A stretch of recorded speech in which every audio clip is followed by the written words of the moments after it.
คือโดยทั่วไปเรื่องการบิณฑบาตเนาะหรือการตักบาตรเนี่ยมันจะมีมันเท่าใส่อยู่2 ความ2 ค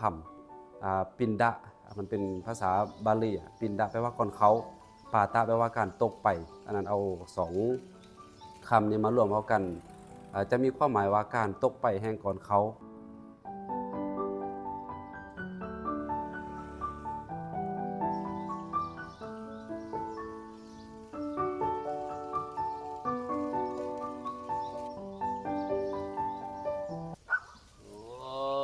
อิคายุโกภวะอภิวาทนาสิลิสานิจังวุฒาปัญจายโนจตารโลธรรมวาทันเต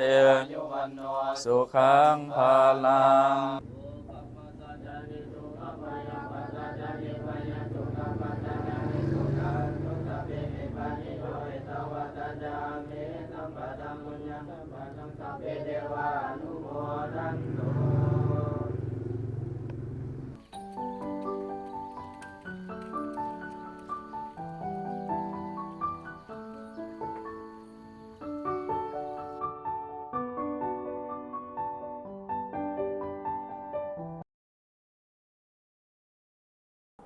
โดยปกติก็ใส่บาตรตอนเช้า โดยสำหรับน้องเองน้องคิดว่าการใส่บาตรตอนเช้าเป็นการทำบุญกุศลให้ครูบาและเพื่อความสบายใจอีกต่อตนเอง โดยน้องคิดว่าถ้าบ่ได้ใส่บาตรในตอนเช้าเราสามารถไปวัดฟังธรรมสร้างบุญบารมีต่อตนเองครอบครัวและสังคมช่วยเหลือคนที่ทุกข์ยากลำบากสุดท้ายความดีบ่มีจำกัดแต่พิธีกรรมแต่เป็นความตั้งใจและความอยากเฮ็ดดีของเฮา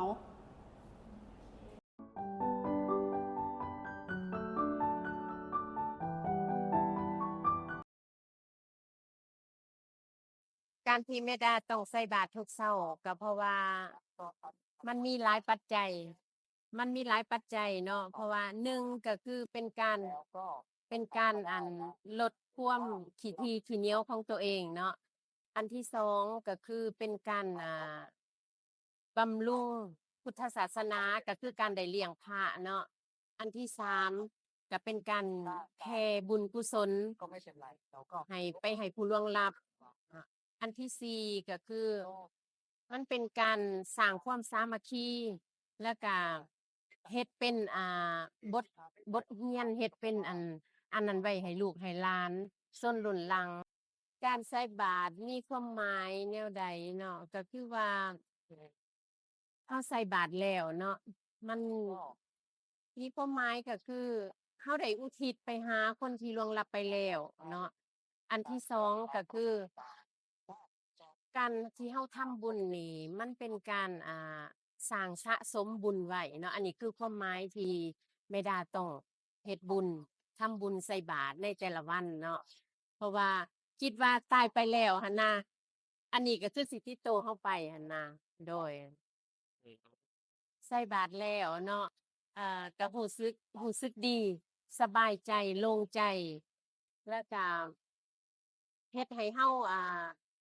ได้กุศลในส่วนนี้หั่นนะคิดว่าหลายๆคนก็คือสิรู้สึกคือกันกับแม่ดาเนาะว่า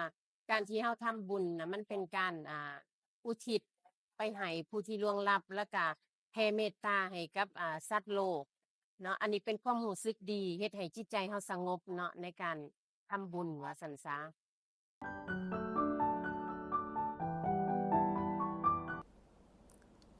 คือโดยทั่วไปเรื่องการบิณฑบาตเนาะหรือการตักบาตรเนี่ยมันจะมีมันเท่าใส่อยู่2 ความ2 คำปินดะมันเป็นภาษาบาลีปินดะแปลว่าก่อนเขาปาตะแปลว่าการตกไปอันนั้นเอา2 คำนี้มารวมเข้ากันจะมีความหมายว่าการตกไปแห่งก่อนเขาหมายความว่าอย่างไรหมายความว่าหมายเอากิริยาอาการที่ญาติโยมเวลาจะใส่บาตรเนี่ยจะจกเขามาใส่ไปในบาตรอันนี้คือการตกไปแห่งก่อนเขาที่นี่ความหมายโดยที่เขาใส่ณปัจจุบันนี่เขาจะหมายถึงกิริยาอาการที่พระสงฆ์สามเณรพ่ายบาตรแล้วก็ย่างออกไปในบาตรโดยอาการอันสงบแล้วก็ให้ญาติโยมได้ใส่อาหารข้าวหวานต่างๆ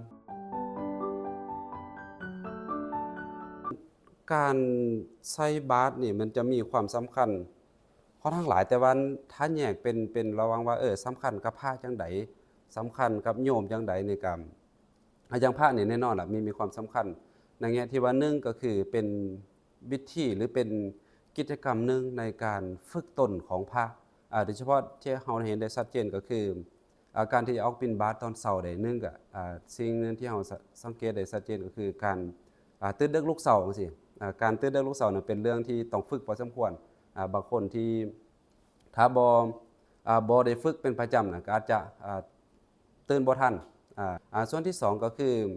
การออกบิณฑบาตเนี่ยโดยเฉพาะย่างออกไปตามถนนหนทางในบ้านตามห้อมตามซอยนี่มันต้องมีเรียกว่ามีสติในการย่างจะถือว่าเป็นการฝึกสติอีกรูปแบบนึงก็ได้เช่นเดียวกันเพราะหยังเพราะว่าตามหมู่บ้านนี่มันบ่มีแต่ดินเปล่าๆแต่มันมีแก้วมันมีเศษไม้มันมีหลายอย่างถ้าพระสงฆ์สามเณรองค์ใดที่ย่างไปบ่ระวังมันก็จะก่อให้เกิดอันตรายต่อตัวเองได้เช่นเหยียบแก้วจังซี่หรือเหยียบมังหินที่มันคมอันที่3มาก็คือเป็นการเผยแพร่ธรรมเผยแพร่ธรรมในลักษณะใดในลักษณะที่ว่าเวลาเฮาพระสงฆ์สามเณรออกไปในบ้านนี่ให้พรนอกจากการให้พรแล้วบางเทื่อก็จะมีการเว้าจาสนทนากับญาติกับโยมที่มาใส่บาตรยามน้ำได้โปรดญาติโยมญาติโยมบางคนอาจจะบ่สะดวกในการมาวัดในตอนเช้าอันนี้คือส่วนของพระบัดนี้ส่วนของโยมส่วนของโยมก็เช่นเดียวกันได้ตื่นดึกลุกเช้าแล้วก็ได้เฮ็ดบุญในยามเช้าบ่สะดวกมาวัดก็ได้ลัดอยู่ตามบ้านตามเรือนตนเองพระสงฆ์ไปก็สามารถเฮ็ดบุญได้เลยอัน ส่วนของญาติโยมอันต่อมาก็คือได้อุปถัมภ์คำสู่วัดวาศาสนาซึ่งเป็นเรื่องที่สำคัญเรียกว่าเป็นการเฮ็ดหน้าที่ของพุทธศาสนิกชนถามว่ามันเชื่อมโยงกันจังได๋ระหว่างพุทธศาสนากับชาวบ้านตัวแทนของพุทธศาสนาก็คือพระสงฆ์ที่ย่างออกไปบิณฑบาตนี่ได้มีปฏิสัมพันธ์กันก็ให้เกิดความคุ้นเคยกันระหว่างพระสงฆ์กับชาวบ้านเมื่อมีความคุ้นเคยกันนี่มันเอิ้นว่าคนที่ฮู้จักกันแล้วมันเฮ็ดหยังมันก็ง่ายเวลาเฮาเฮ็ดบุญเฮ็ดบุญศีลกินทานมีกิจกรรมต่างๆนี่มันง่ายที่จะติดต่อประสานงานเฮ็ดให้เกิดความกลมเกลี่ยวสามัคคีกันภายในหมู่บ้านอันนี้จะเป็นส่วนนั้น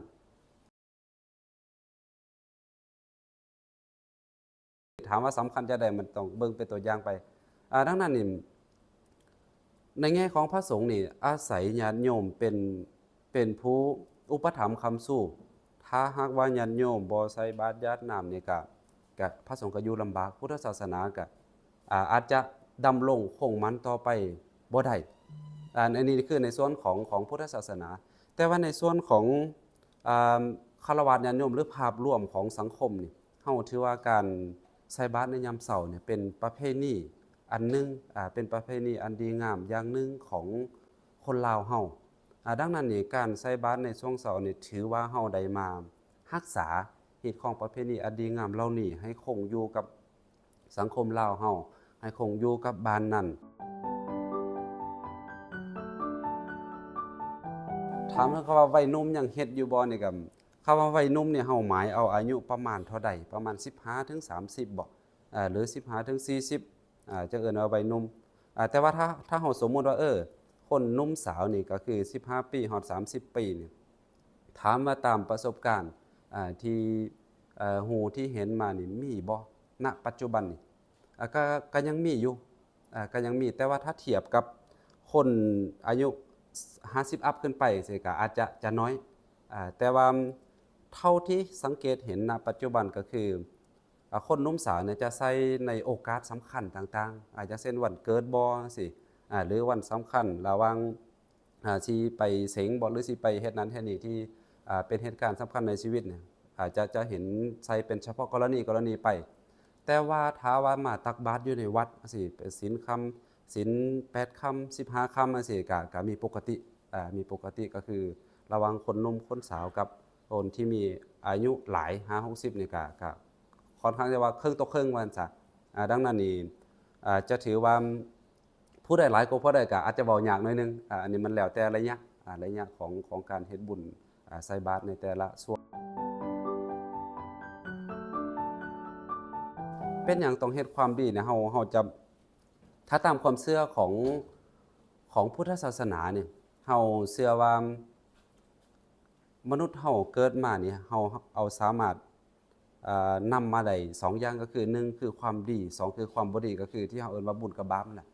เวลาที่เฮาจะเสียชีวิตไปนี่เฮาก็สามารถนำไปได้เพียง2อย่างนี้ดังนั้นนี่ความเชื่ออีกอย่างนึงก็คือว่าเฮาที่เกิดมาในโลกเนี่ยเหมือนกับเฮากำลัง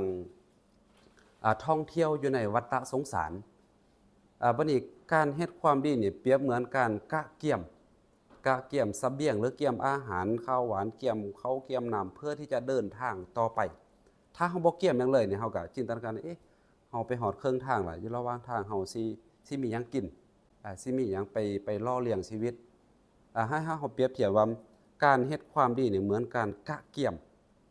อาหารข้าวหวานเพื่อที่จะเดินทางไปสถานที่แห่งใดแห่งหนึ่งแต่ว่าเดินทางนี่คือเดินทางในวัฏสงสารมันมีสุภาษิตลาวที่ว่าคันสิเที่ยวทางกว้าง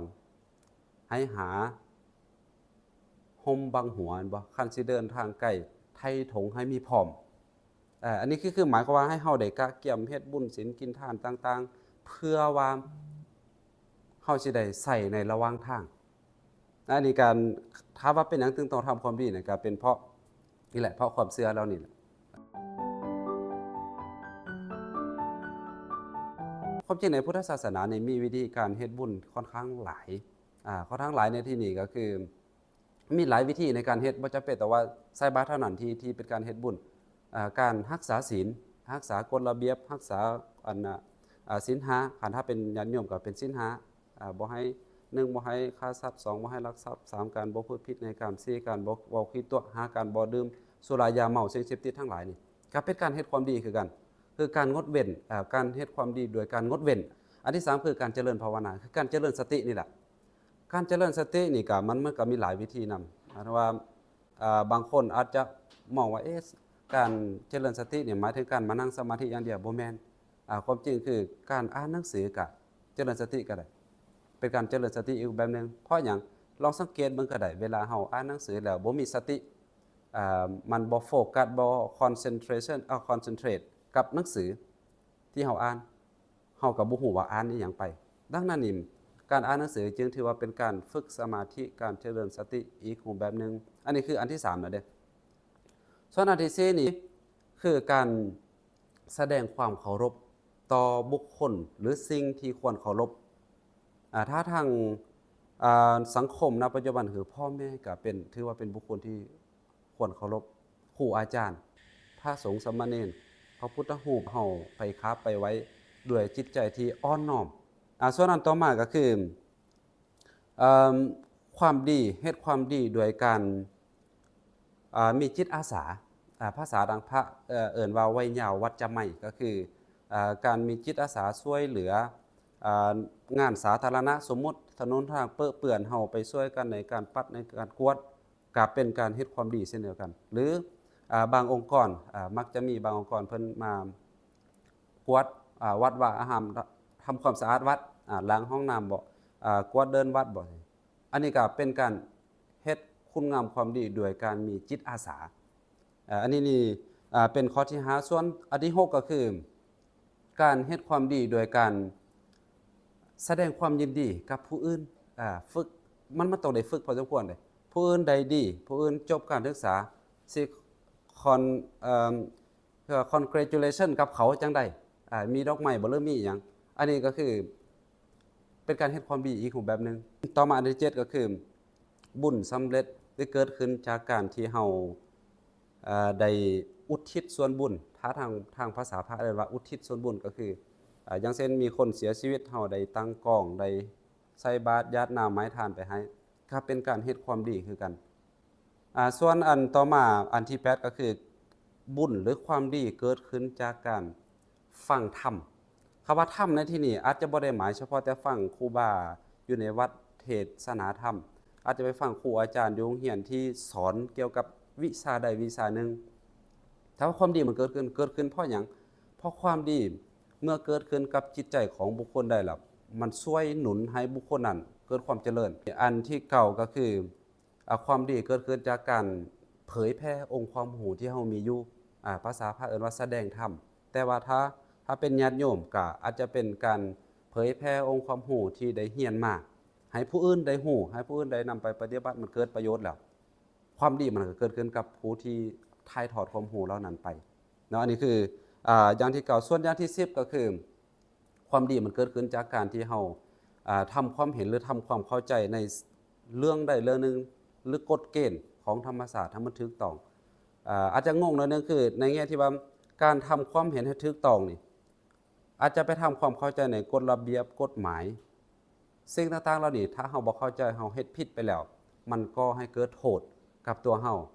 เพราะนั้นถ้าเฮาเข้าใจว่ากฎจราจรไฟแดงนี่ห้ามผ่านถ้าเฮาไปพานี่ก็คือเกิดอุบัติเหตุมามันก็เกิดความเดือดร้อนกับเฮากับผู้อื่นแต่ว่าเฮาเข้าใจว่าไฟแดงนี่เป็นสัญญาณบอกว่าเฮาหยุดรอก่อนรอให้ผู้อื่นไปก่อนอันนี้คือการทำความเข้า